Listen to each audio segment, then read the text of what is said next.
بہت بڑی آیت ہے یہ۔ آقا کریم صلی اللہ علیہ وسلم نے ارشاد فرمایا کہ بری نظر قبر کی دہلیز تک پہنچا دیتی ہے، قبر کے اندر تک پہنچا دیتی ہے۔ اب مجھے یہاں پر بڑی پیاری بات یاد آ رہی ہے۔ جو لوگ آقا کریم رؤوف الرحیم علیہ التحیۃ والتسلیم کی نظر کرم کے قائل نہیں ہیں، ارے کسی کی نظر سے کیا ہوتا ہے، لیکن وہ بھی اس چیز کے قائل ہیں کہ بری نظر ہوتی ہے۔ کاروبار میں بری نظر لگ گئی، بچے کو بری نظر لگ گئی، یہ تسلیم کرتے ہیں کہ بری نظر لگتی ہے، لیکن یہ تسلیم نہیں کرتے کہ کسی اللہ والے کی نظر لگتی ہے، یہ تسلیم نہیں کرتے۔ یاد رکھیں، دو چیزیں انسان کو بدل سکتی ہیں اور انسان کی زندگی بدل سکتی ہیں، اس کو یاد رکھیے گا زندگی بھر۔ یا کسی بزرگ کی نظر پڑ جائے تو زندگی بدل جائے گی، یا کسی بزرگ کی دعا لگ جائے تو زندگی بدل جائے گی۔ اسی لیے جتنے بھی بڑے بڑے شعراء آئے، انہوں نے بارگاہ رسول صلی اللہ علیہ وسلم میں ایک نظر ہی کی بھیک مانگی، یا رسول اللہ انظر حالنا۔ اعلی حضرت عظیم البرکت کہتے ہیں جس طرف اٹھ گئی دم میں دم آ گیا، اس نگاہ عنایت پہ لاکھوں سلام۔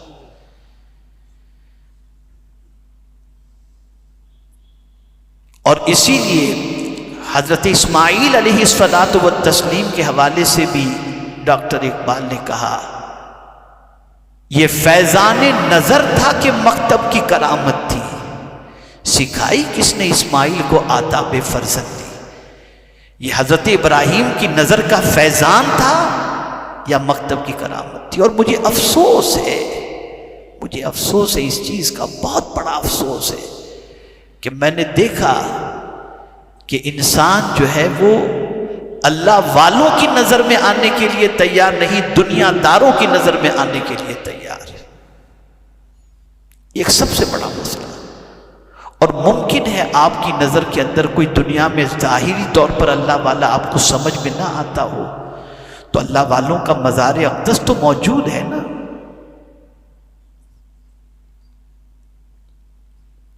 مخدوم ماہی میں علیہ رحمہ، حضرت بہاؤالدین شاہ بابا علیہ رحمہ۔ اور یہ بھی ضروری نہیں کہ صرف زمین کے اندر ہیں وہی اللہ والے اور زمین پر اللہ والے نہیں۔ اگر اللہ والے زمین پر نہ ہوتے تو بارش بھی نازل نہیں ہوتی، قحط پڑ جاتا۔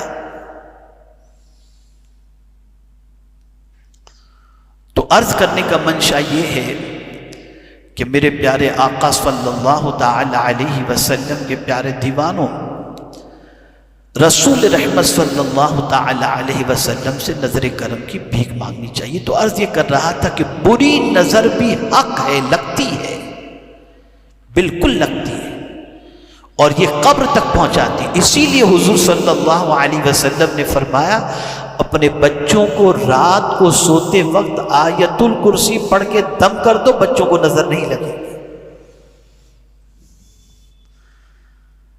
اب کاروبار ہو تو وہاں بھی یہی، اور آیت الکرسی کی طاقت کا اندازہ ہم اور آپ کیا لگائیں گے۔ حضور صلی اللہ علیہ وسلم نے فرمایا رات کو سوتے وقت جو آیت الکرسی پڑھ لے، اس کے گھر اور اس کے گھر سے 40 گھر تک اللہ تعالیٰ اس گھر والوں کی حفاظت فرماتا ہے۔ یہ ہے آیت الکرسی۔ کوئی رات بغیر آیت الکرسی پڑھ کر کے آپ سوئے نہیں، روزانہ آیت الکرسی پڑھیں، بچوں پر آیت الکرسی پڑھ کے دم کریں۔ اور آیت الکرسی کے اندر دو اللہ عز و جل کی ایسی صفتوں کا ذکر ہے، حی قیوم، اللہ لا الہ الا هو الحی القیوم۔ یہ حی قیوم، حی اور قیوم، یہ اللہ عز و جل کی دو ایسی صفتیں ہیں کہ تمام سلاسل کے بزرگوں کے نزدیک اسم اعظم کی حیثیت سے یا حی یا قیوم برحمتک استغیث ہے۔ اس کی طاقت کا کوئی اندازہ اور اس کی برکتوں کا کوئی اندازہ نہیں لگا سکتا۔ مولا علی کرم اللہ تعالی وجہہ الکریم ارشاد فرماتے ہیں کہ جو شخص فجر کی نماز کے بعد 41 مرتبہ یا حی یا قیوم پڑھے اور مغرب کی نماز کے بعد 41 مرتبہ یا حی یا قیوم پڑھے، اس کا خاتمہ ایمان پر ہوگا۔ یہ اس کی طاقت، اور وہی حقیقی معنوں میں زندہ ہے، زندہ وہی ہے، اور اس کی عطا سے کوئی زندہ ہے، لیکن ذاتی طور پر زندہ وہی ہے، وہ ہمیشہ سے ہے اور وہ ہمیشہ رہے گا۔ اسی لیے قرآن نے بھی کہا اس پر بھروسہ نہ کرو، اگر بھروسہ کرنا ہے وَتَوَكَّلَ عَلَى الْحَيِّ الَّذِي لَا يَمُوتُ، اس زندہ رب پر بھروسہ کرو جسے کبھی موت آنے والی ہے ہی نہیں۔